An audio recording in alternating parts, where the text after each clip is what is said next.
What's going on YouTube? Thanks for tuning back into another video. Today we are going to be working with the Tig Welder Tig 205 DS. If you aren't already familiar with our channel, we do a lot of DIY race car building, a little bit of welding, a little bit of fabrication stuff, all DIY from the house. We decided to pick up this welder, which is like a super budget oriented, extremely affordable welder. We've used other welders in the past, but this is going to be something you guys can pick up on the market for absolutely way below what everything else on the market is. And from the looks of it, it looks actually really good. So we're actually going to dive into this and check out the different features that this offers and if it'll be worth for you guys to pick up at home. So right off the bat, it came neatly packaged in its own branded box. It had the styrofoam inserts, so everything was nice and clean in there, and everything was individually bagged. I just put it all up on the table so you could see. Right off the bat, it has this little owner's manual. This is actually for both models, the 165DS and the 205DS. We have the 205DS currently, what we're gonna be working with today. And this is a TIG welder, DC and stick. So it has a whole bunch of different options. Right off the bat, it's a really like compact welder. And my favorite thing so far, just looking over everything, is the torch. This thing looks like super high tech, has a button here if you wanna do it off the button. Also has a pedal, so you can hook it up and use foot control on there. It's 110 biased, so this goes onto like any wall outlet, essentially. Let me show you. Any wall outlet like this, like 110. So the main plug uses that, and if you need an adapter, it already comes with it, to the 220, and you can plug this into any 220 outlet using this exact prong, because there's a couple different variations. That's the most common one though. Also comes with obviously the ground and the stuff if you need to do stick welding. So this is pretty cool. It includes a couple cups, a couple components for the torch itself, everything basically you need. Now let's go over to the machine, and one of the things that I love about this, it is super simple, super easy to use, especially if you're like entry-level welding, just like myself. I mean, I'm no expert welder whatsoever. Now, I've been welding for a couple months. I'm starting to learn the ins and outs. I'm getting a little more familiar with the different settings on different machines, but this just takes all the guesswork out. It's DC TIG. It also has arc on it, so you can do a couple different types of welding, but it's literally a switch of a button, and it lets you actually do that right on the front screen. So let me show you. So right under this little cover, it's pretty cool, so you don't get any splatter on it or whatever. There's a display right there, so it'll show you what your amperage is currently at. There's TIG at the bottom, arc at the top, TIG, arc, simple. And a dial to control the amperage right there. Has the plugs for the torch, electrode if you're doing arc, also the ground, and for the pedal or switch if you're doing on the hand. On the back, has a couple different buttons. Well, one button, on, simple enough, and off, simple enough. Output right here for the 110, nice and easy, and obviously the gas. So that's just gonna go right in there. If you have argon, that's typically what you run with this. Already has an integrated fan in the back for cooling, so that's pretty cool. And it has a couple different specifications right there. Now, one thing that I noticed, I went over the owner's manual a couple minutes ago, and there's actually some pretty cool specs on here. Something I wanted to mention. Okay, here's one of them. The amperage that it can go up to on the 110 outlet is 145, which is pretty substantial for such a little tiny unit. Like, look at my hand for comparison, and I'm a small person, I'm not tall or anything, and look at my hand. It's probably 2 hands width, and that's all that it is. Like, super light, super compact. You can take this mobile, you can use it in the garage, whatever. A couple different things that it says. If you're attaching it to the 220, you can actually go up to 205 amps, which is really cool. It also gives a comparison, like I said earlier in the video, to the 165DS if you end up going with that model.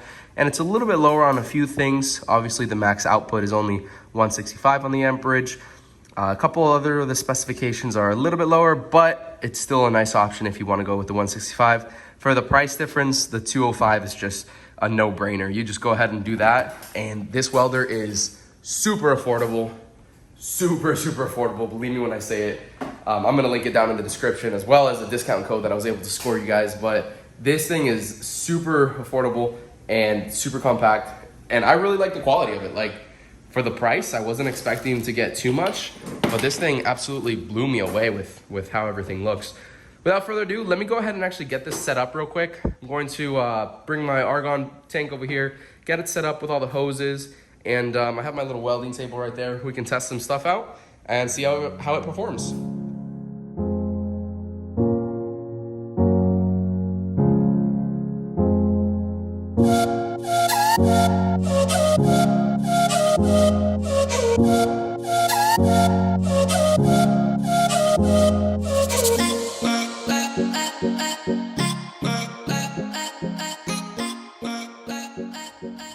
All right, guys, so as you just saw on the time lapse, I got everything set up. I have everything kind of thrown around right here, so apologies for the mess of wiring, but and like hoses and whatnot, but I'll set this up on the cart nice later. I just want to test it out right now with my argon tank. Now let me show you exactly how I have set this up. On my regular welder, I normally use 2 argon feeds from 1 bottle split into a Y. Usually I use this one for a back purge, and I have that back purge hose down there. Then I use this one for a regular on the machine. Right now I ended up just running this straight to the machine. That way I don't have to move my bottle or anything. I can open it up through here and then regulate the pressure that goes out through this knob right there, straight into the machine. Now, one thing that I did realize with this machine, it doesn't have a pre or post flow, which is fine. It's expected on a machine that's, you know, 5 times less expensive than other ones on the market. But that's all good. We're gonna go ahead and get this tested out. I have it on the Tig. I haven't calibrated the amperage yet, but let me go ahead and give it the first start. Oh, fan kicked on right there. All right. Looks good, 92. That's like right in the center. That jumps pretty low. Fine adjustments, that's good. Ramp it up to a little bit more. Now I'm assuming the green means good for go, and the temperature symbol right there means that it needs to cool down for a little bit. Very important with these smaller machines that you don't overheat it. If you're doing big jobs that you're gonna be constantly welding for 30, 40 minutes at a time or something without any break, then you're gonna wanna keep an eye on this. If you're doing a couple minutes at a time, you should be more than good with this. Let's see if it can go all the way up to, it says 145 if I'm not mistaken on the 110. Okay, let's go to the 168 right now. So I'm guessing that once you hook it up to a 210, it's like it lets you go to that full 205. For what we're doing here, I cleaned up a little piece of just steel, kind of thick. So I'm gonna do it around 110, 100 maybe, just to get a little bead on there, see how it is. Let's do 110. There we go. So let me close that right there. Gonna go ahead and test out this pedal, and you can hear it coming out. So it'll focus. Pretty good. The one thing that the kit didn't include was tungsten, but that's a consumable. It's not something that normally comes with a welding machine anyway. Just keep in mind, I had some tungsten laying around, so that's good. Here we have some 1/16 inch, 3/16 rod. That's what we're gonna be using for this. But all right, let's go ahead and get this tried out. It's gonna be first test number 1. Let's see if I can do a little bead. Now, remember, I am no welder. I'm no professional or nothing. This is just a guy in his garage trying this out. Got my ground on there, got my welder on, got the flow of argon, and yeah, let's give it a go.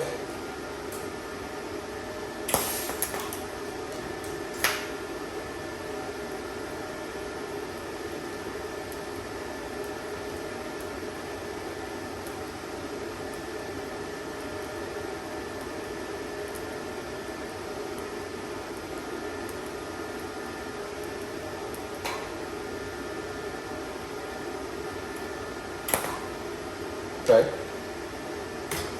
All right, right off the bat, one thing that I did notice, I tried to separate the tungsten a little bit to not have it actually arc before as well as after, so I could get kind of fake pre and post flow, since this machine doesn't have that. But it has really good conductivity, I think that's called. So it instantly arced without problem. My personal bead on it isn't too great, but it actually did very well on there. So let me do another one, just to test it out again. And I'll show you guys in just a second.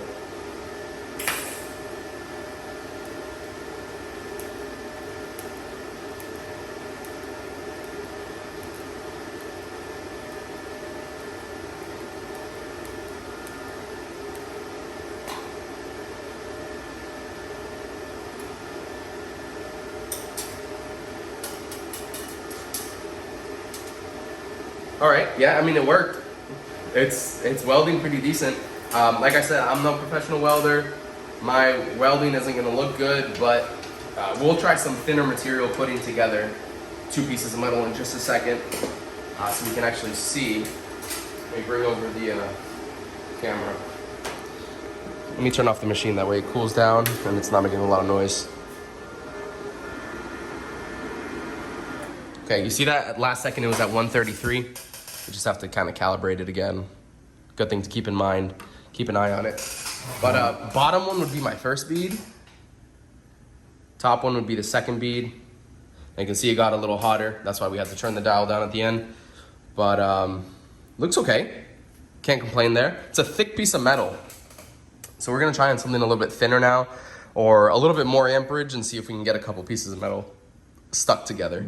I got 2 more pieces of metal. This one right here, just got it cleaned off. Just some scrap metal that I was using to make some tabs for some stuff I needed on the car. Just gonna butt them up right next to each other right there. Start the machine again. All right, guys. Let's give this a shot.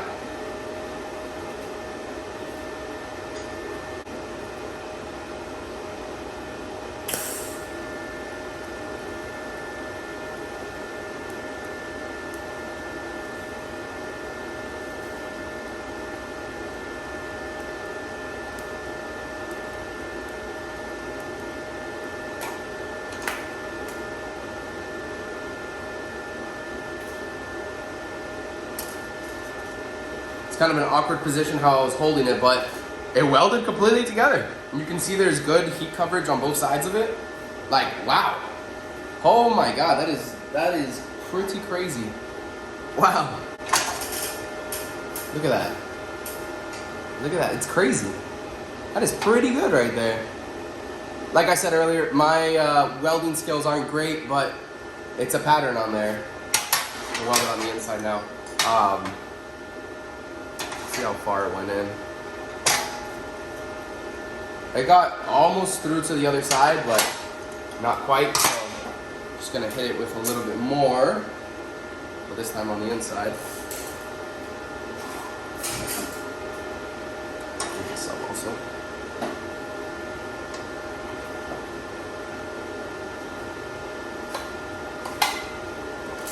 Got my pedal messed up on the floor.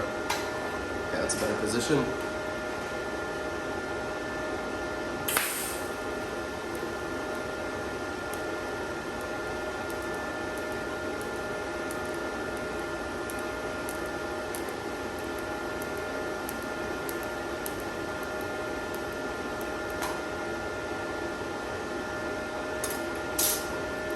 I'm holding the torch there as if I had post flow. Took the ground off, put a little gas on it. I mean, it's not post flow, but whatever. Oh my God, that came out actually even better than the front side. You can see right there. Now there's not a lot of coloration since it's just a regular small cup and there's not pre or post.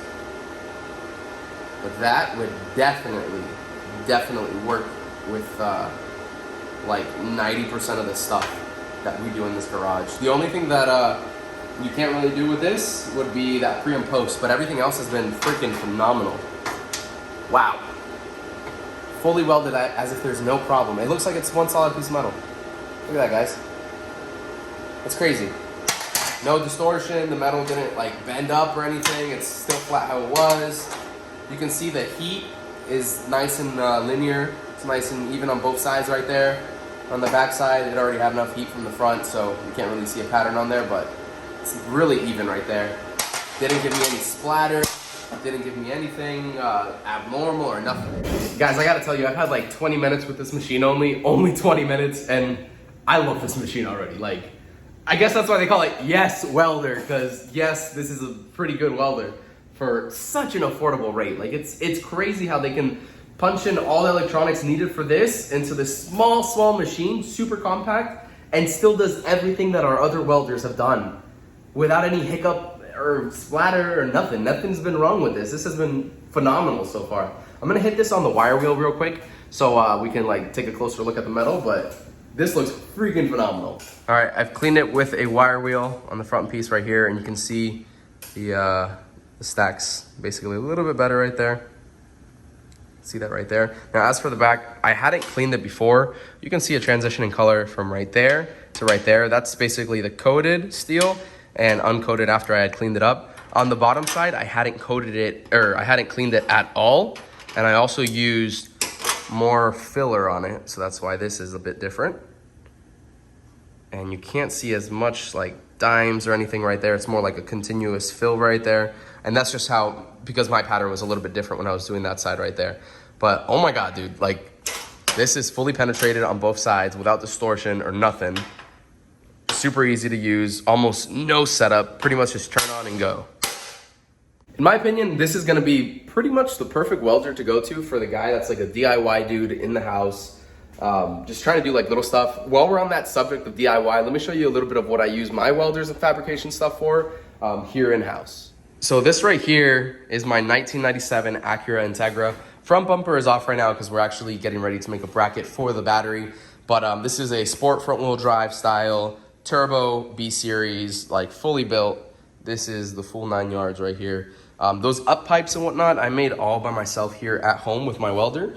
So having something compact like that is really gonna help being able to do little things like that. We actually just made some headlight brackets as well. You can see that right here. And these are gonna be to support the headlights as well as the bumper and whatnot, and have a little bit of a mounting mechanism for it. For the fabrication stuff, I have my bandsaw, wire wheel, polishing wheel, belt sander, drill press, grinder, and chop saw. So really simple stuff. This is gonna be a perfect add-on to our garage. And I'm blown away. I'm super proud of how this functioned for being such a compact and affordable machine. It's crazy how much I like it. All right, guys, so let's talk serious about this for a second. We put this to the test within about 30 minutes, took everything out of the box, laid it on the table, set it up, got everything hooked up, didn't even have to use the owner's manual for anything other than looking at the specs because it was just so easy to use, welded with it. This thing is super cool. It's not like heating up or anything. And disassembled it, can hold it with one hand, all in 30 minutes. I don't think you can say that about any other welder on the market, let alone one that can TIG weld. We have a whole bunch of different welders. Like I said, I have another TIG welder on my stand over there. I have also this big, bulky welder right here, a flux core / MIG. I have different styles of welders here, but this by far, it's gotta be my favorite thing in the garage right now because look, you can hold it, you can take it anywhere. Your boy says, come here, let's weld up an exhaust real quick. All right, on my way. You got that right there. Don't have to lug around a cart. Don't have to lug around a whole bunch, like get 4 people to pick up a welder. This thing is super compact, easy, affordable, and it works. Like, I'm gonna spend the next couple of weeks working with this welder in particular, a little bit closer and seeing what other like features I can figure out on it or what other cool little tricks I can pick up or, you know, just testing it out. But I gotta tell you guys, I am super excited to have this welder. And I'm glad I took the choice to get this to test it out for you guys. That being said, y'all, this is gonna wrap up this portion of the video today. I'm gonna do a couple more in the future with testing out the arc welding so we can see a little bit, like the stick welding, so we can see a little bit of those features. I've never personally stick welded, but it's gonna be a cool addition to be able to do that as well. But I did secure a little deal for you guys. Obviously, you know I always take care of y'all for watching and supporting the channel. If you go on Yes Welder's website right now, you're gonna be able to use discount code SPTuning for 2 things. You get 10% off of your whole order, and you also let them know that I sent you. That way everybody wins. I'm out here trying to do this for you guys and show you guys the hidden gems that you can find all over the world, in this case on the internet, on Yes Welder's website. Please use my link in the description, share this video. This is just, it's like in that $200 to $300 price range, and you can absolutely start welding for so affordable. Like, it's crazy how affordable this is. But like I said, use the link down below, use my discount code SPTuning. We're gonna keep on using this welder. I'm genuinely super happy with this. It's crazy what we've been able to do with it today. And yeah, you guys will see a lot more that I'm doing with this in the next couple days. And yeah, we'll see you on the next video, guys. If you guys are here, regular viewers from the channel, and you have questions about Nafea, give me about a week and a half and I have some news coming for it. We're finally gonna go get it wired and tuned very soon. So we're just wrapping up some stuff. It got new shoes the other day, got some new wheels, and yeah, that build is coming out super soon. So stay tuned for that, guys. Thanks for watching. We'll see you on the next one. Peace.